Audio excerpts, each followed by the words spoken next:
Здравствуйте, с вами Владимир. Сейчас я покажу, как ставить каминную заслонку. Это поворотная заслонка называется. Ну, для начала, вот сейчас я буду ставить, я еще расскажу особенности заслонки.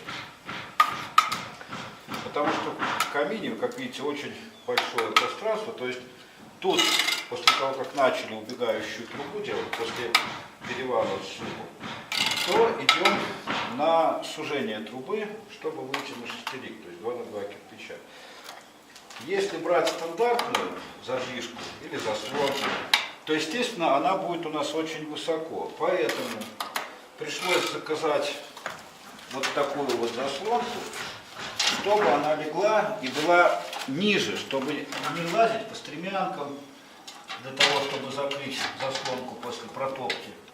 Вот, обратите внимание, вот она, проем, у нас отверстие самого канала было дымохода 63 сантиметра на 31, и в рамке была сварена именно такая заслонка, специально именно для этих целей. Ну и теперь можно продолжать кладку. В данном случае мы видим, что у нас заслонка стоит высоко. Это с чем связано? Что кладем, а труба убегающая получается в камине, и поэтому заслонка кверху, чтобы она перекрыла канал. А вот мы кладем ниже, что вот эта заслонка, которую мы сейчас задвижку ставим, мы ее кладем ниже, потому что она заказанная, и она сюда встает, чтобы не лазить сюда со стремянками и прочими, и высоко не тянуться. И мы поставили ее сюда. Но еще, говорят, предложение есть, я видел такие чертежи, когда заслонки ставят вот сюда, между зубом и каминной полкой. Это что у нас получится тогда? Что мы ставим ее вертикально, и все у нас работает. Но тут сразу хочу сказать, какие минусы вот в этой постановке, что, мол, заслонка уже меньше.